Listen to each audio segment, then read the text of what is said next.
وَهُمْ لَا يُظْلَمُونَ۔ صدق اللہ۔ دنیا میں انسان اس لیے نہیں آیا کہ وہ کھائے پیے، جوان ہو، شادی ہو، بچے ہوں، بوڑھا ہو اور پھر مر جائے، بلکہ دنیا میں انسان اس لیے آیا تاکہ وہ اس دنیا میں رہ کر اس زندگی کے لیے تیاری کرے جو زندگی 100 سال کی نہیں، 1000 سال کی نہیں، 1 کروڑ سال کی نہیں، بلکہ وہ زندگی ہمیشہ ہمیشہ کے لیے۔ تو اللہ کے رسول صلی اللہ علیہ وآلہ وسلم نے ارشاد فرمایا کہ جب اس زندگی کا آغاز ہو، شروعات ہو، تو شروعات میں اللہ رب العزت ایک ایسے بندے کو بلائیں گے، حکم دیں گے کہ فلاں بندے کو لے کے آؤ جس بندے نے دنیا میں ایک بھی دکھ نہیں دیکھا، ساری زندگی اس نے صرف سکھ ہی سکھ دیکھے ہوں گے۔ امیر گھر میں پیدا ہوا، جوان بھی ہوا اور یاشی میں، بوڑھا بھی ہوا تو یاشی میں، فوت ہونے تک اس کو کوئی بھی دکھ نے چھوا نہیں۔ تو اللہ رب العزت حکم دیں گے، اے میرے فرشتوں اس بندے کو اٹھاؤ اور جہنم میں ایک لمحے کے لیے لے جاؤ۔ اب یہ جو ایک لمحہ ہے، یہ 1 سیکنڈ کا بھی 100واں حصہ، اللہ کے رسول صلی اللہ علیہ وسلم نے ارشاد فرمایا جب اس بندے کو اللہ کے حکم پر، جس نے دنیا میں ایک بھی دکھ نہیں دیکھا ہوگا، جب جہنم میں ایک لمحہ کے لیے لے جایا جائے گا اور ایک لمحہ گزارنے کے بعد واپس اللہ کے حضور واپس لایا جائے گا، تو اللہ پوچھیں گے اے میرے بندے تو ایک طویل زندگی بسر کر کے 40 سال 50 60 100 150 سال زندگی تو بسر کر کے آئے دنیا، بتلا اس زندگی کا کوئی سکھ تمہیں یاد ہے؟ تو بندہ کہے گا واللہ اے اللہ مجھے تیری قسم، میں نے جو زندگی دنیا میں گزاری تھی اس زندگی کا یہ ایک لمحہ دکھ پا لینے کے بعد اس زندگی کا مجھے ایک بھی سکھ یاد نہیں رہا۔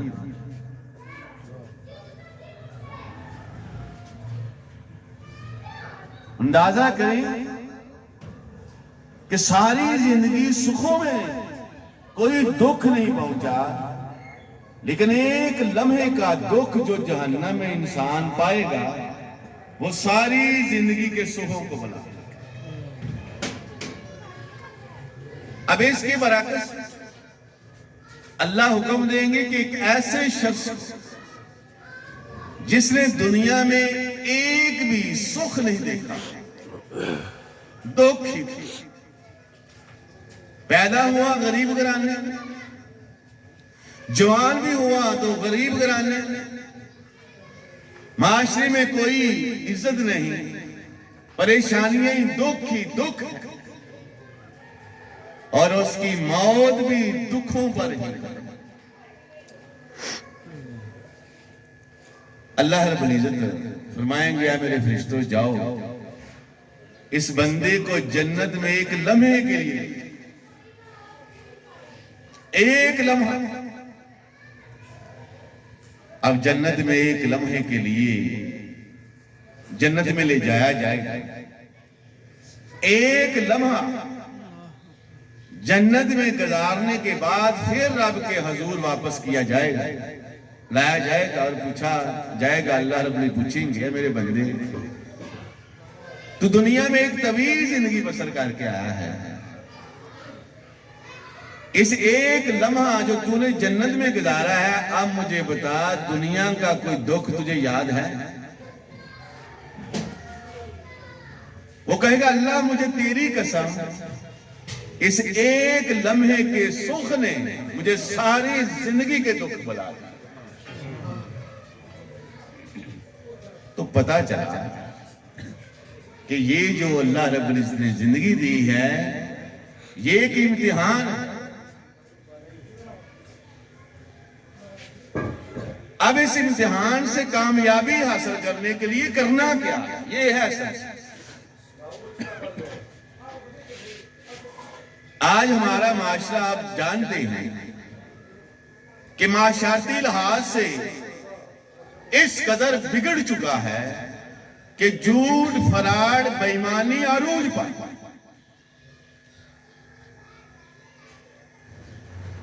ہمارے پاکستان میں جتنے بھی گروہ ہیں، جتنے بھی مسالک ہیں،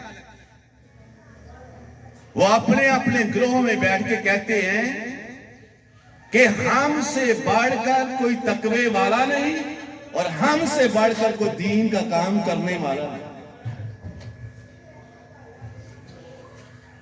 اب جب ہر ایک مسلک کا، ہر ایک گروہ کا یہ دعویٰ ہے کہ ہم سے بڑھ کے کوئی تقوی والا نہیں، ہم سے بڑھ کے کوئی جو ہے وہ دین کا کام کرنے والا نہیں، تو میں پھر پوچھتا ہوں کہ جب ہم تھانوں میں جاتے ہیں، تھانوں میں جس کی لاٹھی اس کی بھینس کیوں؟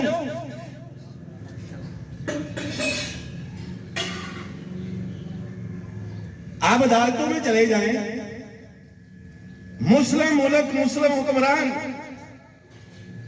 انصاف بکتا ہے، تو کہاں گئی یہ محنت اور تبلیغ؟ کہاں گئے مسلکوں کے دعوے کہ جب ہم منڈی میں جاتے ہیں مسلم لوگ، مسلم معاشرہ، اور ہم منڈی میں ایک پیٹی فروٹ کی خریدتے ہیں، مسلم تاجر، مسلم وپاری، اور وہاں پر منڈی میں فروٹ کا حال یہ ہے کہ اوپر والی طے ٹھیک ہے، نیچے سارا گند بنا ہوا۔ لمحہ فکر، کاروبار کسی کے ساتھ مل کے کر لیں، کچھ دنوں کے بعد پتا چلتا ہے کہ کس قدر فراڈ ہوا۔ آپ کسی کو پیسے ادھار دے لیں، ادھار دینے کی بس وقت ہے، اس کے بعد آپ کے تعلقات ختم۔ وجہ کہ اتنی تبلیغ ہونے کے باوجود، اتنا جلسے جلوس ہونے کے باوجود، آج سچ بولنے والا بندہ ایسے ہے جیسے صحرا سے پانی ملنے کے برابر۔ اس کی وجہ جو مجھے سمجھ میں آئی ہے وہ یہ ہے کہ ہم نے وہ چیز اپنائی نہیں، وہ چیز لی نہیں جس کی ہمیں ضرورت ہے۔ اب یہ جو ہمارا جسم ہے یہ دو چیزوں کا مرکب ہے، انسانی جسم اور ایک روح۔ اب جو انسانی جسم ہے یہ کیس سے بنا ہے؟ یہ مٹی سے۔ اب مٹی سے جو جسم بنا ہے اس کی خوراک کہاں سے آئے گی؟ اس کی خوراک بھی مٹی سے ہی ہے۔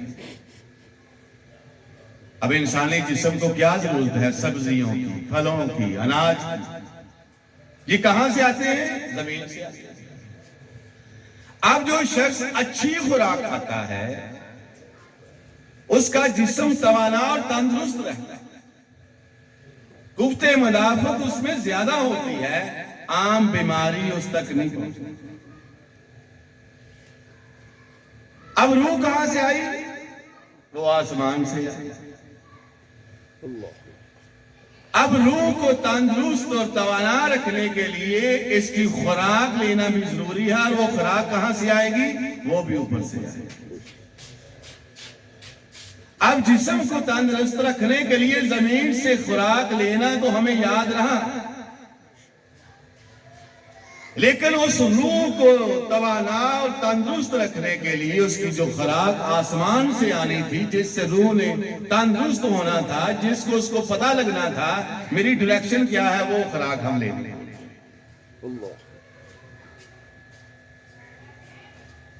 اب ہمارا عام لوگوں کا معاملہ کیا ہے کہ جس بھی گروہ میں ہے، جس گروہ کے 2-4 کام ہیں، اس کو بنا لیا، اس کو کہا گیا کہ تیرے لیے اب نجات کے لیے یہ کافی ہے۔ جب ایک 2 چیزوں کا نام اسلام رہ گیا تو پھر معاشرہ جو ہم دیکھ رہے ہیں پھر یہی معاشرہ۔ ہماری روحیں تندرست ہیں، بیمار ہیں۔ ان روحوں کو تندرست کرنے کے لیے، صحیح ڈائریکشن پر لانے کے لیے ضروری ہے کہ جو اس کی خوراک تھی قرآن و حدیث، اس کو زیادہ سے زیادہ حاصل کیا جائے، بڑھا جائے، پھر یہ ہماری جو ہوگی روح وہ صحیح ڈائریکشن کیا۔ تو میں نے آیت مبارکہ پڑھی تھی، وَاتَّقُوا يَوْمًا تُرْجَعُونَ فِيهِ إِلَى اللَّهِ۔ اے لوگو، اس دن سے ڈرو جس دن وقت تم اپنے رب کی طرف لٹائے جاؤ۔ یہ کون فرما رہا ہے؟ یہ اللہ رب العزت۔ اور اللہ رب العزت جس دن کے بارے میں فرما رہے ہیں کہ اس دن سے ڈرو جس دن تم اپنے رب کی طرف لٹائے جاؤ گے، وہ عام بات نہیں، وہ عام دن نہیں، وہ خاص الخاص دن ہے جس کے بارے میں رب تنبیہ فرما رہے ہیں کہ اے لوگو، اس دن سے ڈرو جس دن تم اپنے رب کی طرف لٹائے جاؤ۔ ثم توفی کل نفس ما کسبت، پھر جس نے جو کمائی کی ہوگی اللہ پوری کی پوری دکھائے گا۔ وَهُمْ لَا يُظْلَمُونَ، اور کسی پر ایک رائی کے دانے کے برابر بھی اللہ فرماتے ہیں میری گارنٹی ہے، ظلم نہیں کیا۔ آج ہمارے اندر آخرت کے یقین کی کمی ہو چکی ہے۔ ہم چاہے دینی ہیں، دنیاوی ہیں، دنیا ہم پر ہیوی ہو چکی ہے، ورنہ اتنا جھوٹ فراڈ بے ایمانی کبھی نہ ہو۔ کیا اپنے بچوں کا پیٹ بھرنے کے لیے کسی کی بچے کا ہم رزق چھین کے اپنے بچوں کو کھلا رہے ہیں؟ اسلام میں جو لوگ دین کو سمجھتے تھے، آیات کا وہ ترجمہ جانتے تھے، ان پر یقین تھا، ان کی یہ حالت نہیں تھی۔ اللہ کے رسول صلی اللہ علیہ وسلم نے فرمایا جس دن کے بارے میں اللہ نے ڈرایا وہ دن پتہ کیسا ہوگا؟ آپ فرماتے ہیں اِنَّكُمْ مُحْشَرُونَ إِلَى اللَّهِ فَاتًا وَرَاتًا غُرْلًا، اے لوگو جب اللہ کے حضور تمہیں کھڑا کیا جائے گا تمہاری حالت یہ ہوگی کہ تمہارے جسموں پر یہ کوٹ شلوار قمیض پجامہ نہیں ہوگا، تمہارے پاؤں میں جوتے نہیں ہوں گے۔ جس طرح ماں کے پیٹ سے بغیر ختنہ کیے ہوئے نکلتے ہو، اس طرح اللہ کے حضور تمہیں کھڑا کیا جائے گا۔ یہ بات ہم بھول چکے ہیں۔ آج ہم نبی علیہ السلام کے نام کے گرویدہ تو ہیں، لیکن بات پر یقین نہیں۔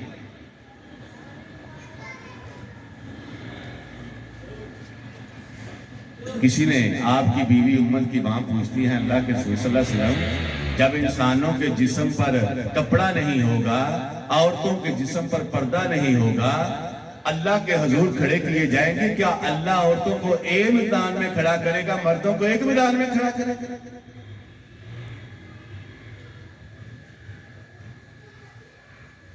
آپ علیہ السلام نے فرمایا نہیں عائشہ، جس دل کے بارے میں رب نے ڈرایا ہے وہاں مرد اور عورتیں ایک ہی میدان میں کھڑے۔ سوال اٹھا ذہن میں، اللہ کے رسول صلی اللہ علیہ وسلم مرد بھی ایک میدان میں ہیں، عورتیں بھی ایک میدان میں ہیں، کیا رب درمیان میں کوئی کنات لگا دے گا کہ ایک طرف عورتیں ہوں گی ایک طرف مرد ہوں گے؟ آپ علیہ السلام نے فرمایا نہیں عائشہ، درمیان میں کوئی کنات نہیں ہوگی، مرد اور عورت ایک دوسرے میں ملے جلے ہوئے اکٹھے۔ سوال اٹھا ذہن میں، اللہ کے رسول صلی اللہ علیہ وسلم مردوں کے جسم پر کپڑا نہیں ہوگا، عورتوں کے جسم پر پردہ نہیں ہوگا، اللہ کے رسول صلی اللہ علیہ وسلم پھر تو جب مرد عورتوں کی طرف دیکھیں گے عورتیں بیچاری شرم کے مارے مارے آپ نے فرمایا عائشہ کیا تو نے سورہ حج کی آیات نہیں پڑھی؟ اللہ فرماتے ہیں یا ایھا الناس اتقوا ربکم، اے لوگو اس دنیا میں رہ کر اپنے رب سے ڈر جاؤ، ان زلزلۃ الساعۃ، بے شک قیامت کا جو زلزلہ ہوگا وہ بڑی عجیب شے ہے۔ عائشہ تم نے کہا کہ مرد عورتوں کی طرف دیکھیں گے، وہاں ایسے کوئی حالات و واقعات نہیں ہوں گے، حالات تو یہ پیدا ہو چکے ہوں گے کہ جب قیامت کا زلزلہ آئے گا، ایک ماں جس کو اپنے بچے شیر خوار سے بڑی محبت ہوتی ہے، چھاتی سے لگایا ہوگا، دودھ پلا رہی ہوگی، قیامت کا زلزلہ آئے گا، بچے کو پھینکے گی اور خود بھاگ جائے گی۔ افراتفری کا یہ عالم ہے۔ اللہ کے رسول صلی اللہ علیہ وسلم سورج کتنی دور ہو، فرمایا عائشہ سورج اتنی نزدیک ہوگا، اتنی نزدیک ہوگا، اگر انسان اپنا ہاتھ اوپر اٹھائے گا ہاتھ سورج کو لگ جائے گا۔ سوال اٹھا ہے اللہ کے رسول صلی اللہ علیہ وسلم کروڑوں میل دور سورج ہے، کروڑوں میل دور، اور گرمیوں میں حالت زمین پر یہ ہوتی ہے کہ گرمی کی شدت سے لوگ زمین پر مر رہے ہوتے ہیں، جب سورج سوا نیزے پر ہوگا زمین کی حالت کیا ہے؟ یہ سوال کون پوچھ رہی ہے؟ یہ امت کی ماں یہ سوال پوچھ رہی ہے کہ اللہ کے رسول صلی اللہ علیہ وسلم مجھے فکر لگ گئی ہے کہ گرمیوں میں اتنی دور سورج ہے اور زمین پر لوگ گرمی کی شدت سے مر رہے ہوتے ہیں، میرے ذہن میں سوال آیا کہ سوا نیزے پر سورج ہوگا اور زمین کی اس دن حالت کیا؟ یہ چیزیں ہیں جو انسان کو اس دنیا سے ان کا دل متنفر کرنے کے لیے ہوتی ہیں، جنہیں آج بتایا نہیں۔ فرمایا عائشہ زمین تانبے کی طرح گرم، تانبا بہت گرم ہوتا ہے، لوہے کی نسبت یہ زیادہ ہیٹ پکڑتا ہے اور بہت زیادہ گرم ہو جاتا ہے۔ پھر سوال اٹھا دیں اللہ کے رسول صلی اللہ علیہ وسلم کروڑوں میل دور سورج ہے، زمین پر گرمی کی شدت گرمیوں میں برداشت نہیں ہوتی، سورج سوا نیزے پر ہوگا، زمین تانبے کی طرح گرم ہوگی، ان دو بٹیوں کے درمیان انسان کے جسموں کی حالت کیا؟ فرمایا عائشہ انسانوں کے جسموں سے پسینہ اس طرح نکلے گا جس طرح پرنالوں سے پانی نکلتا ہے، چشموں سے پانی۔ پھر سوال اٹھا ذہن میں اللہ کے رسول صلی اللہ علیہ وسلم اس پسینے کی حالت کیا ہوگی؟ فرمایا عائشہ وہ پسینہ اس طرح ابلے گا، کڑے گا، جس طرح آگ پر تیل ابلتا ہے اس طرح ابلے گا۔ جن کو یقین تھا با یقین کی، آج ہمارے اندر یقینوں کی کمی ہو چکی، ورنہ معاشرے کی حالت نہ ہوتی۔ جن کو یقین تھا عبد الرحمن بن عوف، اللہ کے نبی علیہ السلام نے اللہ کا حکم سنایا، اے مسلمانوں مکے میں تمہارا کافروں نے رہنا تکلیفوں سے بھر دیا ہے، اے مکے میں رہنے والے مسلمانوں اللہ کے حکم پر ہجرت کرو اور مکہ چھوڑ کے مدینے جاؤ۔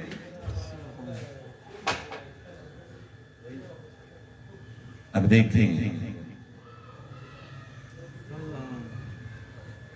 اللہ کا حکم آیا ہے مکے کو چھوڑو مدینے جاؤ، الفاظ بڑی آسانی سے میں نے کہہ دیے ہیں، لیکن وہ جو ایک سمڑیال میں رہنے والا ہے اس کو صرف اتنا کہہ دیا کہ اللہ کا حکم ہے سمڑیال کو چھوڑو سیالکوٹ چلے جاؤ، وہ 1000 دفعہ سوچے گا میری جائیداد ہے، بیوی ہیں، بچے ہیں، رشتہ دار ہیں، کس طرح سمڑیال کو چھوڑ کے میں چلا جاؤں سیالکوٹ۔ لیکن اللہ کے نبی علیہ السلام کے صحابہ کی پوزیشن دیکھیں، اللہ نے حکم دیا ہے مکے کو چھوڑو مدینے جاؤ، یقین تھا سورج سوا نیزے پر آئے گا، زمین تانبے کی طرح گرم ہوگی۔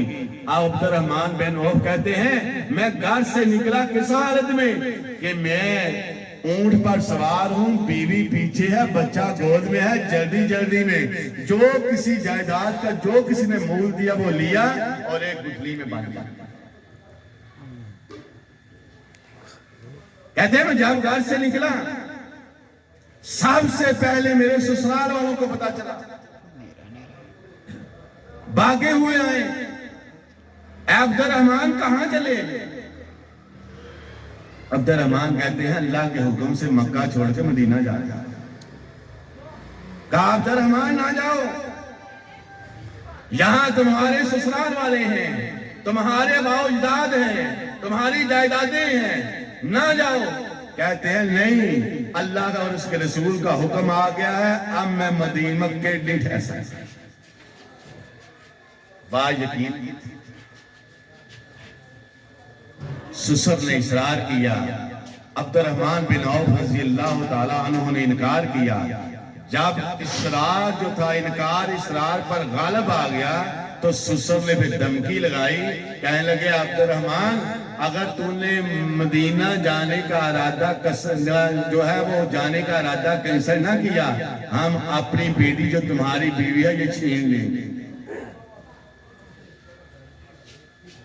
عبد الرحمن کہتے ہیں اے میرے سسر، بیوی چھین جاتی ہے تو چھین جائے، لیکن اللہ اور اس کے رسول کے حکم سے میں پیچھے ہٹنے والا نہیں۔ بیوی چھین گئی، بیوی کی قربانی اس وقت ہوگی جب اللہ اور اس کے رسول کی بات پر یقین ہو۔ اب بیوی چھین، اپنے گھر والے آگے، باپ کھڑا ہو گیا، اس نے کہا عبد الرحمن کہاں؟ عبد الرحمن رضی اللہ تعالیٰ عنہ کہنے لگے اللہ اور اس کے رسول کے حکم پر مکہ چھوڑ کے مدینہ جا رہا ہوں۔ باپ کہنے لگا نہ جاؤ، کہنے لگے نہیں جانا ہے۔ باپ نے کہا عبد الرحمن جانا چاہتے ہو تو جاؤ، لیکن یہ جو تمہاری گود میں چھوٹا بچہ ہے یہ ہمارے قبیلے کا وارث ہے، اسے یہاں چھوڑ دو۔ اب نار اولاد وہ بھی اکلوتی، آسمان کی طرف نگاہیں اٹھائیں، آنکھوں میں آنسو آ گئے۔ باپ سمجھا کہ عبد الرحمن بیٹے کی محبت میں پگھل گیا ہے، کہا عبد الرحمن مدینہ جانے کا ارادہ کینسل کرو، بچہ واپس کر دیا جائے گا۔ عبد الرحمن بن عوف کہتے ہیں اے ابا جان تم سمجھے کہ میں بچے کی محبت میں آنسو بہا رہا ہوں، آج آنسو اس لیے آنکھوں سے نکل رہے ہیں، ایک بچہ ہے اللہ اور اس کے رسول کی محبت پر قربان کر رہا ہوں، اگر 100 بچہ ہوتا 100 بھی قربان کرتا۔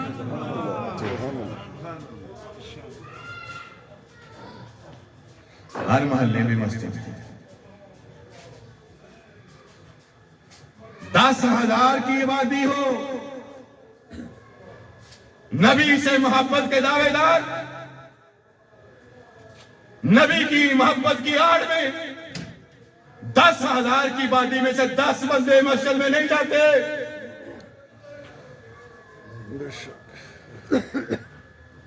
سچ بولنے والا بندہ نہیں بیٹا، پیسے کے لیے بات بات پر جھوٹ،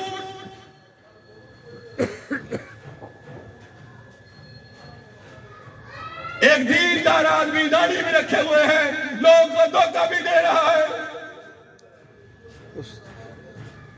ایک ہی وجہ ہے، لبادے پہنے ہوئے ہیں، اللہ اور اس کی بات پر یقین نہیں، بات بات پر قتل کر دیتے ہیں۔ میرے نبی علیہ السلام نے فرمایا لوگوں جس نے ایک قتل کیا پوری انسانیت کو قتل کر دیا۔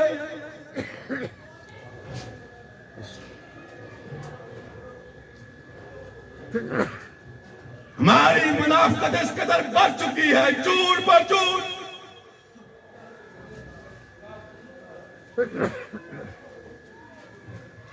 لوگ کہتے ہیں ڈاکٹر صاحب آپ جذباتی ہو جاتے ہیں، مجھے دنیا داروں پر کوئی دکھ نہیں، دکھ تو دین داروں پر ہے۔ داڑیاں بھی رکھی ہوئی ہیں، نمازیں بھی پڑھتے ہیں، دھوکے بھی دے رہے ہیں۔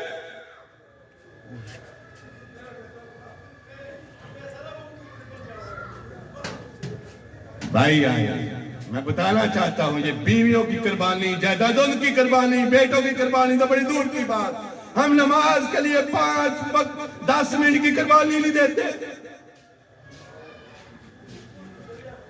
حی علی الصلاۃ کی آواز کس کی جانب سے ہے؟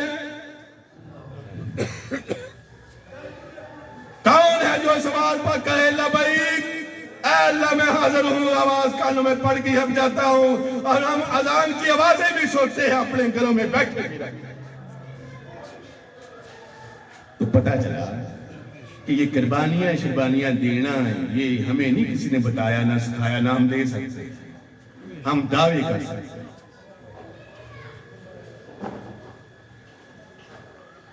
بھائی آئی، انہوں نے اونٹ بھی چھین لیا، چھوٹا بھائی آیا، اس نے جو گتھی تھی مال کی وہ بھی چھین لی، کہا عبدالرحمن جانا ہے تو اس کو بتاؤ۔ پتہ چلے اللہ اور اس کے رسول کی محبت میں کس طرح فرمانبرداری کی۔ عبدالرحمن بن عوف 416 کلومیٹر کا سفر اس حالت میں کر رہے ہیں، نہ کھانے کے لیے کوئی کھانا ہے، نہ پینے کے لیے پانی ہے۔ 416 کلومیٹر کا سفر، مکے سے مدینہ کی طرف جا رہے ہیں، صحرائی رستہ ہے، پہاڑوں کی گزرگاہ بھی ہے، پتھریلے معاملات بھی ہیں، چلتے چلتے پاؤں سے بھی خون اور بھوک اور پیاس کی شدت سے چلتے چلتے ہونٹوں سے بھی خون۔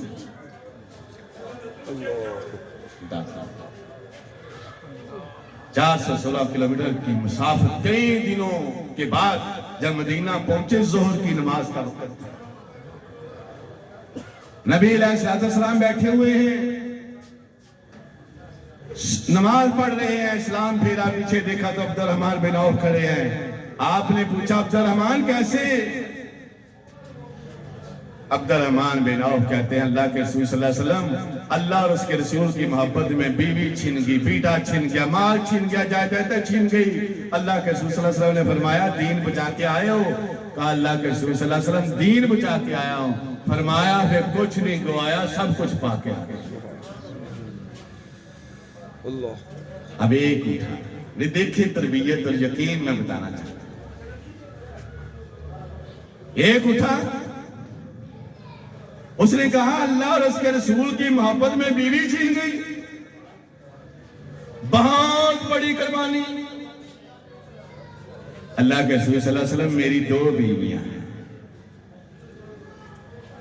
عبدالرحمن بن عوف کو کہیے میری دونوں بیویوں کو دیکھ لیجیے، جو پسند آئے اس کو طلاق دیتا ہوں، عدت گزرنے کے بعد اس سے نکاح کرتا ہوں۔ با یقین کی، ہمارا یقین تو ہے نا، جھوٹ بولیں گے، فراڈ لگائیں گے تو پیسہ آئے گا، ادھر اللہ کے نبی علیہ السلام کے اصحاب کا یقین دیکھ لیں۔ بیوی کہہ رہے ہیں جو دیکھ لو جو پسند ہے ہم اس کو طلاق دیتا ہوں، عدت پوری ہونے کے بعد نکاح کرتا ہوں۔ دوسرا اٹھا، اللہ کے رسول صلی اللہ علیہ وسلم میرا گھر ہے، عبدالرحمن بن عوف کو کہیے درمیان میں دیوار لگا دیتا ہوں، ایک طرف یہ رہ لے ایک طرف میں رہ لوں گا۔ قربانی کا یہ جذبہ تھا، اس کی ایک ہی وجہ تھی، وہ وجہ کیا تھی؟ ان کو یقین تھا کہ وَاتَّقُوا يَوْمًا تُرْجَعُونَ فِيهِ إِلَى اللَّهِ، کہ اللہ نے فرمایا ہے ایک دن ایسا آئے گا جب تم رب کی طرف لوٹائے جاؤ گے، ثُمَّ تُوَفَّى كُلُّ نَفْسٍ مَا كَسَبَتْ، پھر جس نے جو جو کمائی کی ہوگی اللہ پوری کی پوری دکھائے گا، وَهُمْ لَا يُظْلَمُونَ، کسی پر ظلم نہیں کیا جائے گا۔ تو میرے دوستو بزرگو، اللہ نے جس زندگی کی کامیابی کے لیے ہمیں بھیجا ہے، ہم آخری بات کر کے میں بات کو ختم کرتا ہوں۔ آپ دیکھیں کہ یہ سمڑیال ایک معمولی سا قصبہ ہے، ابھی شہر بھی نہیں، اس کی ایک دکان کی قیمت 5 کروڑ بھی۔ آپ اسلام آباد چلے جائیں، ایک ایک دکان کی کئی کروڑ قیمت۔ اللہ کے نبی علیہ الصلوۃ والسلام نے فرمایا لوگوں جس زندگی کے لیے کامیابی کے لیے اللہ نے تمہیں بھیجا ہے اس جنت کی چیزوں کی قیمت پتہ کتنی؟ آپ نے فرمایا جس چیز پر سورج کی روشنی پڑتی سمندروں پر، صحراؤں پر، شہروں پر، اس زمین کے علاوہ دوسرے سیاروں پر بالفرض ان سب کو بیچ دیا جائے تو جنت میں ایک چھری رکھنے کے برابر جگہ نہیں خریدی جا سکتی. ہم کوشش کریں ہم اور جنت کے حقدار بن جائیں. اللہ سے دعا ہے اللہ ہمیں آخرت پر یقین کرنے کی توفیق دے.